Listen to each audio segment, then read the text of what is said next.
Good morning.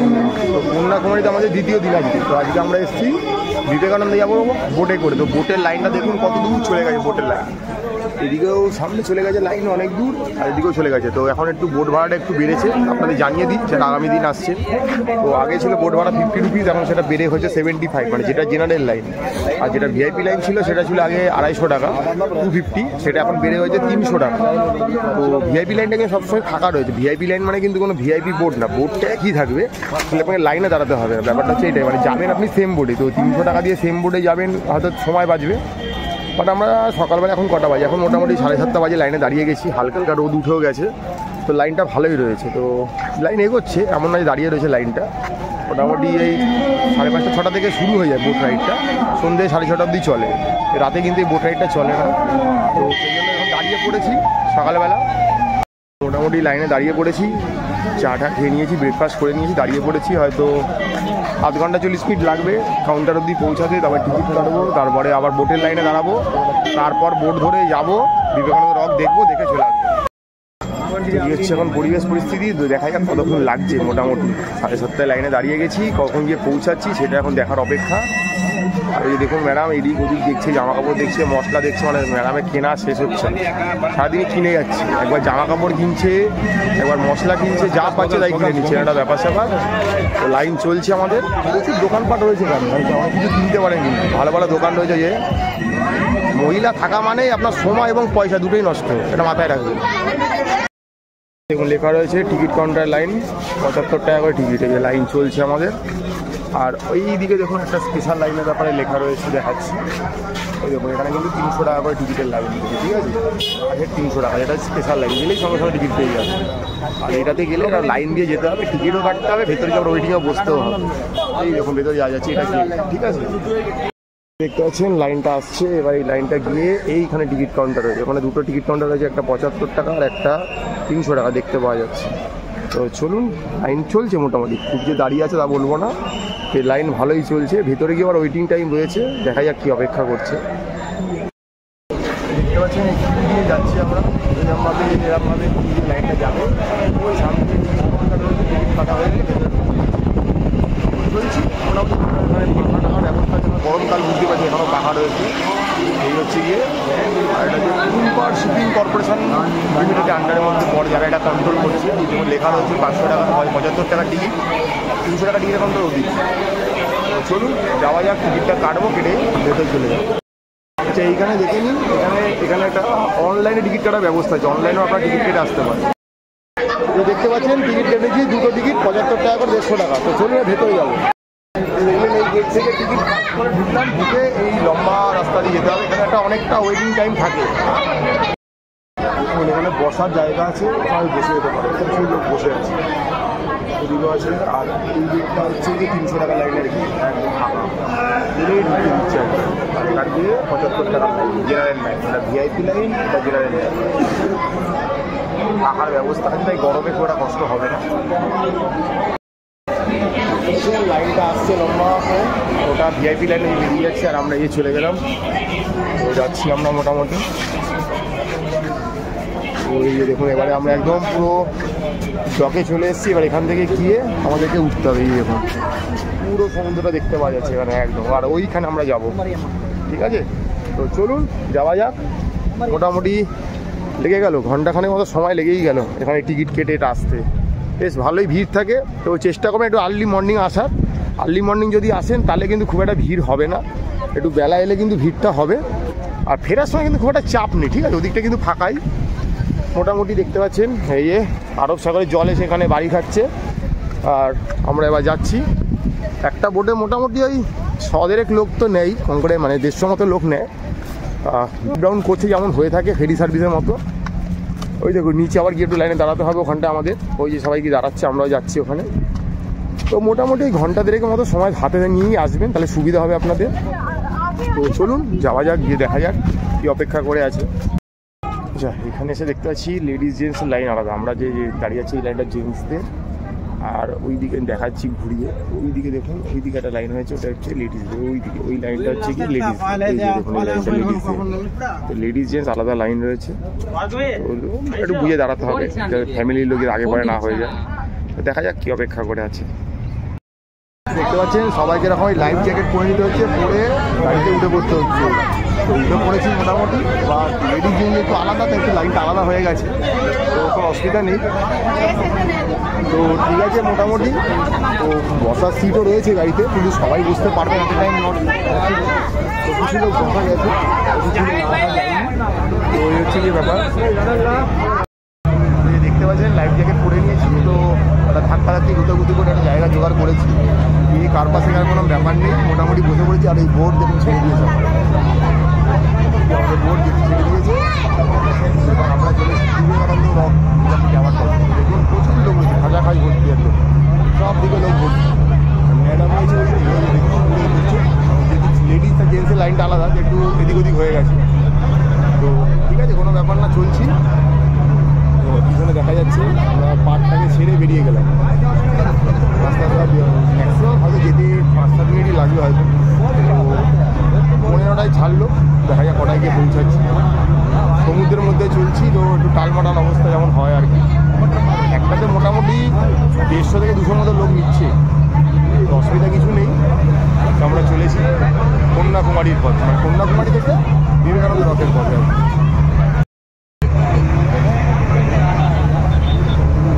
পুরো উত্তাল আমার বিচ।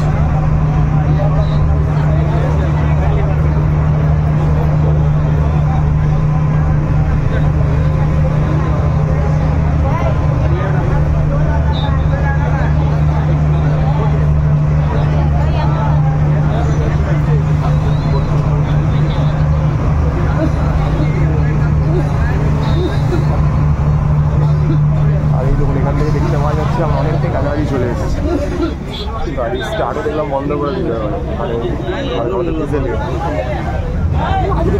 মোটামুটি আর 5-6 মিনিট লাগবে হয়তো পৌঁছাচ্ছি। মানে 10 মিনিট একটা যাত্রা পথ, তাও নয় কিনা সন্দেহ। 10 মিনিটের মধ্যে মোটামুটি চলে এলাম বিবেকানন্দ রথ। এবার বিবেকানন্দ রথে পৌঁছে যাওয়ার পাড়া। দেখুন ভেতরে সিকিউরিটি রয়েছে, কাউকে গেটে দাঁড়াতে দিচ্ছে না, মেনলি গেটটা লক করে দেওয়া হয়েছে। সবাই আর কি উৎকণ্ঠায় রয়েছে, কী দেখবো একটা ব্যাপার। একটা চলে যাচ্ছে নিয়ে, আর আমরা চলে টালমাটাল অবস্থা। সমুদ্রে এলে যেটা হয় আর কি। ওটাকে আমরা কোচিতে ওয়াটার মেট্রো চেপেছিলাম, এবার আমরা চলে এলাম কন্যাকুমারী বিবেকানন্দ। মোটামুটি আমাদের মোট সফরটা খুব সফলভাবেই হলো, দেখা যাচ্ছে। তো ওই যে বললাম টোটাল 10 মিনিট মতো সময় লাগলো, আমরা চলে এলাম একদম বিবেকানন্দ কন্যাকুমারী থেকে। চলুন বাকিটা দেখাবো, বাকি এখানকার ইতিহাস সম্বন্ধে বলবো। একটা ছোটো ব্রিজ তৈরি হচ্ছে, গিয়ে সেটাও বলবো। চলুন বাইরে যাওয়া যাক। মোটামুটি চলে এসছি। ওই যে দেখুন ম্যাডাম ওখানে রয়েছে, এই যে ম্যাডাম ওখানে রয়েছে। তো লেডিস জেন্টস আলাদা হয়ে গেছে, ব্যাপারটা আর কিছুই না। এই দেখুন আমরা ওইখানে ছিলাম, ওই পাচ্ছিলাম ওখানে দাঁড়াচ্ছি, ওইখানে আমরা ছিলাম। দেখতে পাবেন এইখান থেকে এই বোটটা ওখানে গেল, আর আমরা এখানে চলে এলাম। এই ডিস্টেন্স 10 মিনিটের মধ্যে চলে এলাম। ওই একটা জেটি ঘাট, আর এই হচ্ছে একটা জেটি ঘাট। লাইফ জ্যাকেটগুলো এখানে রাখতে হবে, তো এই রেখে দিলাম লাইফ জ্যাকেটগুলো। আর এখানে দেখুন লাইনে দাঁড়িয়ে আছে এরা, যারা যাবে তারা এখান থেকে এসে এই লাইফ জ্যাকেটগুলো নেবে, নিয়ে চলে যাবে। তো চলুন এবার আমরা যাব বিবেকানন্দ রক মেমোরিয়ালের পথে। ম্যাডাম নামেনি, ম্যাডাম নামুক, তারপর একসাথে যাবো। কোনো চলে এলাম জেটিতে করে, আমরা ভেতরে করে welcome to Vivekananda Memorial rock. এবার এখানে এসে মনে হচ্ছে একটা টিকিট কাউন্টার রয়েছে, টিকিট কাটতে হবে। টিকিটই টিকিট দুনিয়া জুড়ে, বুঝতে পারছেন? বাথরুম করতে গেলে টিকিট, কিছু দেখতে গেলে টিকিট, পৃথিবীতে এসছি টিকিট, যেতে হবে টিকিট, টিকিটই টিকিট, টিকিট ছাড়া কিছু নেই। তো 30 টাকা টিকিট রয়েছে, তো টিকিটটা গিয়ে কাটি, তারপরে দেখাচ্ছি, দেখতে থাকুন। দেখতে পাচ্ছেন দুটো টিকিট কেটে নিলাম এই কাউন্টার থেকে, দুটো টিকিট 30 টাকা করে, দুটো পড়লো 60 টাকা। তো এবারে ভেতরে যাওয়ার পালা। তো চলুন আস্তে আস্তে ভেতরে যাব, মোটামুটি গিয়ে দেখবো কি রয়েছে।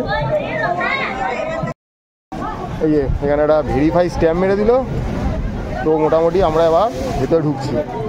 পাশে দেখুন উত্তাল সমুদ্র, সেই লাগছে দেখতে একদম। আমরা এখন আরব সাগরের পাড়ে রয়েছি। আচ্ছা, আসার পথে ব্যাপার হচ্ছে কি, প্রথমে 75 টাকা দিয়ে বোটের টিকিট কাটবেন, তারপরে এপারে এসে 30 টাকায় দর্শনের টিকিট কাটবেন, তারপরে জুতো জমা দেবেন। জুতো জমা দেওয়ার জন্য আপাতত কোনো পয়সা কিছু নিচ্ছে না, ওই ফেরত দেওয়ার সময় হাত পাতবে, আপনি যেটা ভালোবেসে দেবেন সেটাই নেবে। তো এটা হচ্ছে কি প্রসিডিওর, আপনাদের একটু বলে দিলাম। তো এবার আমরা একদম চলে এসেছি। আপনাকে এই পুরো বিবেকানন্দ রকটা খালি পায়ে ঘুরতে হবে। খুব পরিষ্কার রয়েছে, বেলা বাড়লে কতটা গরম হবে জানি না, বাট পরিষ্কার রয়েছে। তো চলুন এবার আপনাদের ব্যাক ক্যামেরায় ভালো করে ঘুরিয়ে দেখাই। এই যে দেখছেন, এটা রেলিংয়ের মধ্যে দিয়ে আপনারা জিনিস দেখাচ্ছি, কাচের বাক্সের মধ্যে রয়েছে, একটু দেখাতে অসুবিধা হচ্ছে। এইটি হচ্ছে কন্যাকুমারী মায়ের পায়ের ছাপ। আবারও বলছি, এই যে মা কন্যাকুমারী বলা হয়, এটা সতীপীঠ, সেই মায়ের পায়ের ছাপ কিন্তু এখানে রয়েছে, যেটা এলে দেখতে পাবেন।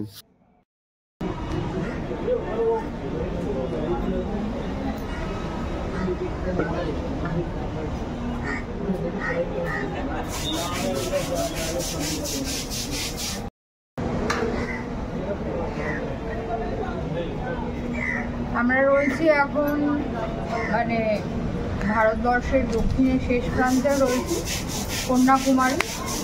আর কন্যাকুমারী বললেই প্রথম যে ছবিটা আমাদের চোখে ভাসে সেটা হচ্ছে স্বামী বিবেকানন্দ সমুদ্রের মাঝখানে একটা রকের ওপর দাঁড়িয়ে আছে। তো সেইখানেই আমরা পৌঁছে গেছি, কন্যাকুমারীর বিবেকানন্দ রক। আর এই মুহূর্তে এই যে জায়গাটাতে বসে আছি, এর মধ্যে কতগুলো পার্ট আছে। এই যে জায়গাটা, এটা হচ্ছে শ্রীপদ মণ্ডপম, এই জায়গাটাকে বলে। এই জায়গাটার সিগনিফিকেন্স যেটা, সেটা হচ্ছে আপনাদেরকে ভিডিওতে অলরেডি দেখালাম, একটা পায়ের ছাপ রয়েছে। ওই পায়ের ছাপটা কার আপনারা হয়তো জানেন, তবুও আমি একটু বলে দিচ্ছি আপনাদেরকে। সেটা হচ্ছে যে এটা লিজেন্ডারি একটা কথা, সেটা হচ্ছে যে এই যে পায়ের ছাপটা, এটা হচ্ছে মা কন্যাকুমারীর পায়ের ছাপ। অনুমান করা হয় যে এইখানে বসে মা পার্বতী স্বয়ং মহাদেবের তপস্যা করছে। এই জায়গাটাকে এই জন্য প্রোটেক্ট করে রাখা হয়েছে। আর এই জায়গাতে বসেই স্বামী বিবেকানন্দ এখানে এসে 1892-তে ধ্যান করেছিলেন এবং এনলাইটেন হয়েছিলেন।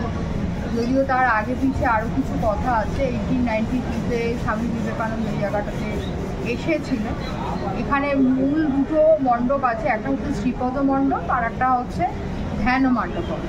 শ্রীপদ মণ্ডপমটা যেটা যেখানটাতে বসে আছি, এই বিল্ডিংটা, এটা হচ্ছে শ্রীপদ মণ্ডপ। যে পায়ের ছাপটা আপনাকে দেখালাম, ওটা বললাম যে গডেস কন্যাকুমারী অর্থাৎ মা পার্বতীর ওটা পায়ের ছাপ বলে অনুমান করা হয়। তো সেইটা আপনাদেরকে দেখালাম আর তুলে ধরলাম। বিবেকানন্দ রকে আপনারা এলে আপনারাও দেখতে পাবেন, বা যারা এসেছেন তারা হয়তো দেখেও গেছেন। আমরা আমাদের ভিডিওর মাধ্যমে আর একবার তুলে ধরলাম আপনাদের সামনে শ্রীপদ মণ্ডপমটা, মায়ের পায়ের ছাপ। এই দেখলেন, এখানে মায়ের পায়ের চিহ্ন রয়েছে। আর এখান থেকে কিন্তু এই যে রয়েছে থিরুভাল্লাভু, এখানকার একজন তামিল কবি, তার একটা স্ট্যাচু। এই 2025-তম বর্ষ হবে আর কি, মানে 2001 সালে উদ্বোধন হয়েছিল এটা। তো মোটামুটি দেখতে পাচ্ছেন এখান থেকে একটা ব্রিজ তৈরি করা, যাতে আগামী দিন যাতে মানুষ এখান থেকে এখানে যেন যেতে পারে, ওটা গিয়ে দেখতে পারে, দর্শন করতে হয়, তার একটা ব্যবস্থা করা হচ্ছে। তো জানি না এটা কতটা শোভাবর্ধন হবে কিনা, কারণ ভিড় বাড়বে আর কি, এই ব্যাপারটা কিন্তু দুটো আলাদা ছিল, দেখতে ভালো লাগতো। হয়তো মানুষকে এখন ওইখানে নিয়ে যাওয়ার একটা উদ্দেশ্য, প্রচেষ্টা চলছে। আর এখান থেকে দেখুন বিশাল একদম আরব সাগর, ওই পাথরগুলোর উপরে ঢেউগুলো এসে আছড়ে পড়ছে, সেই লাগছে। আর প্রচুর লোক রয়েছে, মানে এখানে আসেই মানুষের বিবেকানন্দ রকে যাবে বলে। তো অসম্ভব লোক রয়েছে এখানে আর কি। আর এইটা হচ্ছে গিয়ে আরেকটা, তো সেখানেও যাবো, গিয়ে দেখবো কি দেখা যাচ্ছে। তো চলুন দেখতে দেখতে দেখা যাক। এটার জন্যই মানুষের এত দূর দূরান্ত থেকে ছুটে আসা। কথাতেই বলা হয় কাশ্মীর টু কন্যাকুমারী। তা আমাদের চ্যানেলে কাশ্মীরের ভিডিও পাবেন, কন্যাকুমারী ভিডিও পাবেন। তাই আমরা বলতে পারেন ভারতের এই মাথা ও মাথা পুরোটাই দেখে নিচ্ছি, উত্তর আর দক্ষিণ। তো চলুন দেখি ভেতরে কি ঢুকতে দেয়, কি করতে দেয়। তো দেখা যাক, অপেক্ষায় থাকুন। এই সিঁড়ি ভেঙে ওপরে আপনাকে যেতে হবে। এই দেখতে পাচ্ছেন, এই হচ্ছে গিয়ে সেই দরজা যার ভেতরে আমাদের স্বামী বিবেকানন্দ ধ্যানমগ্ন হয়েছিল। তো চলুন ভেতরে যাওয়া যাক। ভেতরে হয়তো ছবি তুলতে পারবো না যতদূর মনে হচ্ছে, তো চলুন ভেতরে যাই।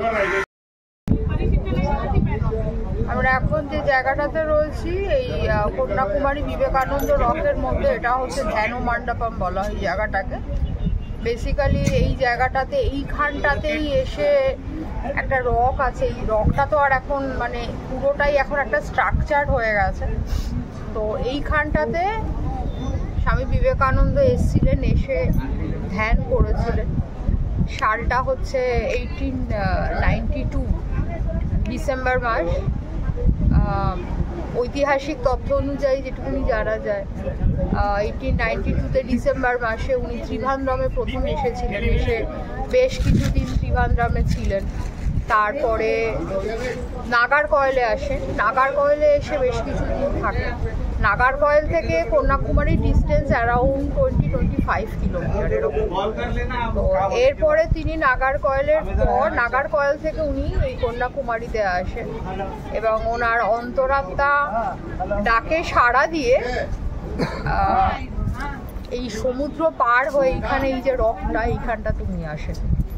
কল্পনাই করা যায় না যে সাঁতার করে একটা মানুষ এই ভয়ঙ্কর সমুদ্র, যেখানে এই আরবিয়ান সি রয়েছে এবং আরও মানে টোটাল 3টে সি, এখানে কনফ্লুয়েন্স অফ 3 সি, এইখানটা তুমি এসে এই রকটার ওপরে বসে দীর্ঘ 3 দিন ধরে উনি তপস্যা করেছিলেন এবং তারপরেই ওনার এই এনলাইটমেন্ট যেটা হয়েছিল, যে দিব্য চেতনা, দ্য সিদ্ধি লাভ যেটাকে বলা হয়, দিব্য চেতনাই বলা যেতে পারে, সেই জিনিসটা ওনার এখানে হয়েছিল। সেটা হচ্ছে 1892 25 ডিসেম্বর থেকে 27 ডিসেম্বর, 25, 26 আর 27 এই 3টে দিন খুব গুরুত্বপূর্ণ। 3টে দিন উনি এখানে বসে তপস্যা করেছিলেন। তো তারপরে ওনার এই দিব্য চেতনার যেটা হয় সেটা হয়েছিল, মানে উনি এনলাইটেন্ড হয়েছিলেন। আর তারপরে বেশ কিছুদিন এখানে থাকার পর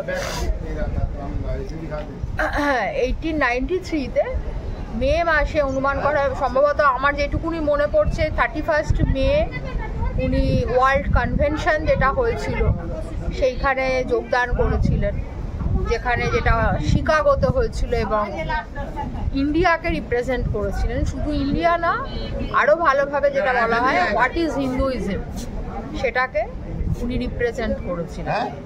অর্থাৎ সমগ্র বিশ্বের দরবারে ভারতবর্ষ তথা হিন্দু ধর্মকে উনি প্রতিস্থাপন করেছিলেন। সেই ঐতিহাসিক জায়গায় আমরা এখানে আজকে এসেছি, এটা আমাদের সৌভাগ্য এবং আমাদের ভিডিওর মাধ্যমে আমরা তুলে ধরেছি, আপনাদেরকে তুলে ধরলাম এই বিবেকানন্দ রক। যারা এসেছেন তাদের তো খুবই ভালো লেগেছে নিশ্চয়ই, যারা আসেননি চেষ্টা করবেন একবার কন্যাকুমারীতে এসে এই বিবেকানন্দ রক দর্শন করা। আর এই যে জায়গাটাকে বেসিক্যালি এখানটাকে লাক্ষাদ্বীপ সি বলা হয়, তার কারণ 3টে মানে ওশান, 3টে সমুদ্রের এখানে মিলনস্থল। 3টে সমুদ্র কি কি? একটা হচ্ছে ইন্ডিয়ান ওশান, আর একটা বে অফ বেঙ্গল, আর একটা হচ্ছে আরবিয়ান সি। 3টে সমুদ্রের এটা মিলনস্থল বা কনফ্লুয়েন্স অফ 3 সি। তো এই জায়গাটা, আর এইখানটা তো এখন পুরো আর্কিওলজিক্যাল সার্ভে অফ ইন্ডিয়ার আন্ডারে এই জায়গাটা। আর এই যে বিবেকানন্দ ধ্যান মণ্ডপম, শ্রীপদ মণ্ডপম, যেটা আপনাদের অলরেডি দেখালাম, আর এই জায়গাতেই স্বামী বিবেকানন্দ মায়ের পায়ের ছাপ দেখতে পেয়েছিলেন। তো সেটাও আপনাদেরকে অলরেডি ভিডিওতে দেখালাম। তো এই হচ্ছে আমাদের বিবেকানন্দ রক, কন্যাকুমারীর একটা বিখ্যাত এবং ভারতবর্ষের ইতিহাসের একটা গুরুত্বপূর্ণ অঞ্চল, আমাদের চ্যানেলের মাধ্যমে আপনাদের সামনে তুলে ধরলাম। দেখতে পাচ্ছেন ওই পাড়টায় আমরা ছিলাম, ওই পাড়টায় জনবসতি। আমরা ওই পাড়তে পুরো বিচ্ছিন্ন হয়ে এই দিকটাতে চলে এসেছি। এই দেখুন, এই হচ্ছে গিয়ে বিবেকানন্দ রক। সমুদ্র হিমাচলের মধ্যে কাশ্মীর, কন্যাকুমারী এই এক নাম ডাকা হয়। তো কাশ্মীর আমরা ঘুরেছি, এই মুহূর্তে আমরা দাঁড়িয়ে রয়েছি ভারতের একদম শেষ প্রান্ত কন্যাকুমারীর দিকে বলতে পারেন। মানে বলতে ভারতের মেন মূল ভূখণ্ড থেকে আমরা একটু বাইরে রয়েছি একটা দ্বীপে। জাস্ট একটা রকের ওপরে এই পুরো স্ট্রাকচারটা বানানো হয়েছে, সেখানে আমরা দাঁড়িয়ে রয়েছি। আর এইদিকে যদি ঘোরাই, পুরো দেখতে পাচ্ছেন। এর আগে আমাদের চ্যানেলে দেখেছেন প্রয়াগরাজ 3 নদীর সঙ্গম, গঙ্গা, যমুনা, সরস্বতী। এবার আপনারা দেখছেন 3 সমুদ্রের সঙ্গম। আপনারা দেখলেই বুঝতে পারবেন এখানে জলের কালারটা কিন্তু মিশে যাচ্ছে। দেখুন ওইখানটা ডিপ ব্লু জলের কালারটা, এখানে কিন্তু একটা হালকা সবজি একটা কালার। এই দেখতে পাচ্ছেন 3 দিক ভালো করে যদি দেখেন, হয়তো এখন সূর্যের আলোটা অনেকটা প্রখর রয়েছে, তাই চিকচিক করছে, অতটা বোঝা যাবে না। বাট তিনটে কালার কিন্তু আলাদা আলাদা বোঝা যাচ্ছে, কিন্তু যে তিন জায়গা তিনটে যে এখানে এসে মিশেছে, এটা যে সাগরের সঙ্গম এটা বোঝা যাচ্ছে কিন্তু এখানে। তো আগেও বলা হলো, আবারও বলা হচ্ছে যে আরব সাগর, বঙ্গোপসাগর আর ভারত মহাসাগর, তিনটে মহাসাগরের মিলনস্থল এটা। এর আগে আমরা প্রয়াগরাজ গেছি, তিনটে নদীর সঙ্গমস্থল, গঙ্গা, যমুনা, সরস্বতী, আর এখন দাঁড়িয়ে আছি তিন সমুদ্রের সঙ্গমস্থলে। তো অবশ্যই আসবেন, ভারতের একটা প্রসিদ্ধ জায়গা, এলে ভালো লাগবে। ছোট্ট খাট্টার জায়গার মধ্যেই পড়ে এটা। সুদূর বিস্তৃত দেখুন, একদম জলই জল, জলের বাইরে যেন কিছুই দেখা যাচ্ছে না। ওই মাঝে মাঝে ছোটো ছোটো ট্রলারগুলো যাচ্ছে, যারা যদি মাছ টাছ ধরতে যায়, অনেক দূর দূর দেখা যায় ট্রলার রয়েছে। ওই মাছের আশায় ওরা বসে থাকে, দিনের পর দিন মাছ ধরা হয়ে গেলে তারা চলে আসে। আর এই মাঝে মাঝে পাথরগুলো রয়েছে, পাথরে এসে জল আছড়ে পড়ছে, অসম্ভব সুন্দর টল টল করছে জলগুলো। দেখুন ভালো করে যদি আমি একটু জুম করে দেখা যায় না কতটা দেখতে পাচ্ছেন, সান রিফ্লেক্ট হচ্ছে। তিনটে রং কিন্তু ভালো মতো বোঝা যাচ্ছে, তিনটে রং জলের ভালো মতো বোঝা যাচ্ছে, এখানে তিনটে জল এসে মিশছে, এক অনবদ্য এক ব্যাপার। আর এই দেখুন এই জায়গাটা লিখে রাখা রয়েছে, এটা হচ্ছে গিয়ে সানরাইজ ক্যালেন্ডার, মানে সকালবেলা যদি আসেন এটা কিন্তু একদম এখান থেকে আপনি সূর্য উদয়টা দেখতে পাবেন, সূর্যাস্ত বলছি না। এখানে দেখুন, এখানে পুরো যেমন চাঁদা দিয়ে ম্যাপ পয়েন্টিং করা হয় মতো করে দেওয়া রয়েছে। এই যে দেখুন কোন সময় এলে, মানে বছরের কোন মাসে এলে, জুলাই মাসে কোন সময় কি দেখতে পাবেন। এখন ডিসেম্বর চলছে, ডিসেম্বরের মতো করে এই যে উত্তরায়ণ, দক্ষিণায়ন, এগুলো সব লিখে দেওয়া, দেখুন লিখে দেওয়া রয়েছে। এখানে লেখা আছে দক্ষিণায়ন, ওখানে লিখে দেওয়া আছে উত্তরায়ণ, অর্থাৎ উত্তর দিক থেকে বেশি দেখা যাবে, দক্ষিণ দিক থেকে যেরকম হয়, মাসের কোন মাসটা কোনভাবে সূর্যোদয় হবে কতটা, সবটা কিন্তু ওখানে করে দেওয়া রয়েছে। তাই ওখানটা যাওয়া যাবে না বোধ হয়, এই ওপর থেকে আমাকে দেখাতে হচ্ছে। আমি আমার মতো করে জুম করছি, আপনারা একটু দেখে নিন কতটা দেখাতে পারছি আমি জানি না। তো জানুয়ারিতে এলে কেমন, জুলাইতে কেমন, ডিসেম্বরে কেমন, সেপ্টেম্বরে কেমন, সবটা কিন্তু এখানে দেখতে পাবেন, পুরোটা কিন্তু এখানে করে দেওয়া রয়েছে, ঠিক আছে। এই দেখুন অসম্ভব সুন্দর একটা বুঝিয়ে দেওয়া হয়েছে। তো আমরা তো একদম আর্লি মর্নিং আসতে পারিনি, তাই সূর্য উদয় দেখিনি। এখন তো ঘড়িতে মোটামুটি 9টা বেজেই গেছে, বাট সূর্য একদম পুরো মাথার ওপরে তার রোদ ছড়াচ্ছে। তো এখানে সিঁড়ি রয়েছে, নিচে বোধহয় একটু যাওয়া যায়। ওই দেখুন মানুষ বিভিন্ন জায়গায় চলে গেছে, ওইদিকে চলে গেছে মানুষ, ওইদিকেও চলে গেছে, বিভিন্ন জায়গায় গেছে। আমরা একটু ঘুরে ঘাটে দেখবো, আপনাদেরও দেখানোর চেষ্টা করো আমাদের ক্যামেরার মাধ্যমে। তো দেখতে থাকুন, এই মুহূর্তে চলছে বিবেকানন্দ রকের ভিডিও। এই যে দেখতে পাচ্ছেন এখানে আপনাদেরকে বিবেকানন্দ রকটা দেখাচ্ছি খুব সুন্দর করে। এই সেই পাথরটা যেটাকে এখন কংক্রিটের মতো করে পড়ে আর কি এই স্ট্রাকচারটা বানানো, কারণ আমাদের মতো সাধারণ মানুষের পক্ষে তার এখানে চাইলে আসাটা সম্ভব নয়। এখানে আসতে গেলে একটা মহান মানুষ হতে হয়, যেটা আমরা নই। সে আমাদের মতো মানুষের জন্য এই জায়গাটাকে এরকম সুন্দর করে স্ট্রাকচারাস করে দেওয়া হয়েছে, যাতে আমরা এখানে আসতে পারি, সেই জায়গাটা দেখতে পারি। এখানে যখন বিবেকানন্দ এসেছিলেন তখন হয়তো ধরেই নিচ্ছি কোনো একটা পাথরের চাই ছিল, আর কিছুই ছিল না। তা বুঝতে পারছেন 3 দিন ধরে উনি এখানে বসে ধ্যানমগ্ন ছিলেন, যেটা চিন্তার অতীত, আমরা ভাবতে পারি না। আমরা তো 10-15 মিনিট ধ্যান করতে বললেই আমরা অনেক কিছু ভেবে ফেলি, আর পাচ্ছি না, আর কতক্ষণ এই পেরে উঠবো না। উনি 3 দিন ধরে একটানা এরকম করে গেছিলেন। আর ওই যে দেখলেন যেটা কন্যাকুমারী, ওখান থেকে উনি সাঁতরে এপারে এসেছিলেন। তো বুঝতেই পারছেন এটা আজ আমাদের জন্য এরকমভাবে বানিয়ে দেওয়া হয় যাতে আমরা এসে দেখতে পারি, কারণ আমাদের পক্ষে তো সাঁতরে আসা সম্ভব নয়। আমরা এই বোট, স্পিড বোট, এসব মোটর বোটে করে আসছি। তো এই জায়গাটা দেখুন, এখানে একটা বইয়ের দোকান রয়েছে, বুক স্টল। তো চলুন ভিতরে একটু দেখা যাক কী বইপত্র পাওয়া যাচ্ছে। তো যাই ভেতরে গিয়ে দেখি। বিবেকানন্দ সম্বন্ধে সব কিছু লেখা রয়েছে, ওনার বাবার নাম, মায়ের নাম, কবে উনি জন্মেছিলেন, 12ই জানুয়ারি 1863। আমাদের কলকাতারই বাসিন্দার বলতেই পারেন, আমরা গর্ববোধ করি যে আমাদের বঙ্গ সন্তান এত কিছু করেছে। তো সব কিছু এখানে লেখা রয়েছে, কোন দিন কোথায় গেছিলেন, কি করেছিলেন, কবে কোথায় এসেছিলেন, আর কবে ওনার একদম দেহত্যাগ, সব লেখা রয়েছে এখানে দেখতে পাচ্ছেন। উপর থেকে নেমে এলে দেখতে পাবেন, এখান দিয়ে এলে কিন্তু এটা হচ্ছে মেডিটেশন হলটা, ঠিক আছে। ঢোকার কোনো পয়সা লাগছে না, গিয়ে ভেতরে মেডিটেশন করতে হবে। তো চলুন ভেতরে গিয়ে দেখাবো। দেখতে পাচ্ছেন এটাই সেই মেডিটেশন হলটা, এখানে মেডিটেশন করা যায়। এখানেই স্বামী বিবেকানন্দ মেডিটেশন করেছে।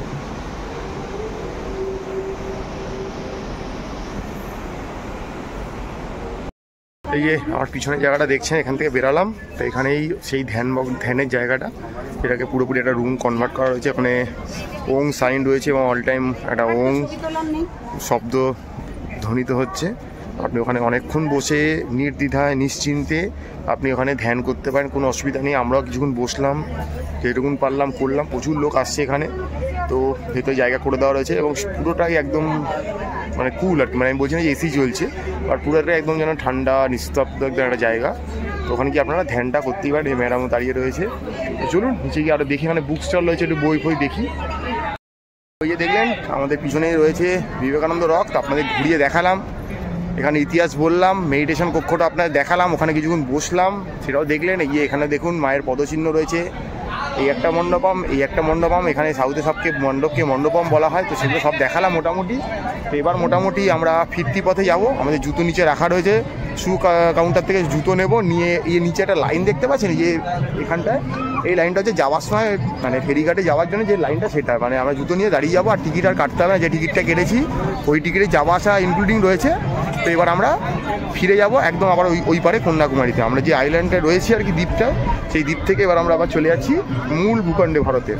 তো এই এসেছিলাম আরব সাগরের পাড়ে আমাদের এই বিবেকানন্দ রকে, যেখানে আপনাদেরকে 3 সমুদ্রের সঙ্গম দেখালাম। তো দেখিয়ে এই যে দেখতে পাচ্ছেন এখনও পিছনে দেখতে পাওয়া যাচ্ছে বিবেকানন্দ রকটা। তো এবার চলে যাচ্ছি মূল ভূখণ্ডে কন্যাকুমারীতে। তো ভিডিওটা দেখুন, লাইক করুন, সাবস্ক্রাইব করুন, শেয়ার করুন। আগামী দিন যারা আসছে তাই জন্য হাতে একটা ছোটো গাইডলাইন হয়ে থাকলো। বোট ভাড়া এই মুহূর্তে রয়েছে 75 আপ ডাউন, এখানে টিকিট রয়েছে 30 টাকা। এই মোটামুটি টিকিট, এর বাইরে কোনো টিকিট আর নেই, ঠিক আছে। একটা ছেড়ে যাচ্ছে আর একটা ওই দূরে আসছে, এই যাচ্ছে আর ওটা আসছে, ওইটা এলে ওটাতে আমরা আবার বেরাবো। সারাদিন ধরে এটা চলে যাওয়া আসা, 75 টাকার বিনিময়। তো আর যদি স্পেশাল আসেন ভিআইপি তাহলে 300 টাকা করে পার হেড পড়বে। এটা এখনকার দিনে বলছি, আপনাকে কবে ভিডিও দেখবেন জানি না, দাম কিন্তু পরিবর্তনশীল। আমরা যা দাম দেখে এসেছিলাম সেই দাম কিন্তু চেঞ্জ হয়ে গেছে। এগুলো চেঞ্জ হয় সময়ের সাথে সাথে। এই দেখুন উচ্ছ্বাস জলের মধ্যে রয়েছে, তার মধ্যেই কিন্তু জলকে ভাঙতে ভাঙতে ভেসেল কিন্তু এগিয়ে আসছে, টালমাটাল করতে করতে চলে আসছে। এটা যাচ্ছে, এটা আসছে, এটা দিয়ে আমরা আবার ফিরতি পথে মূল ভূখণ্ডে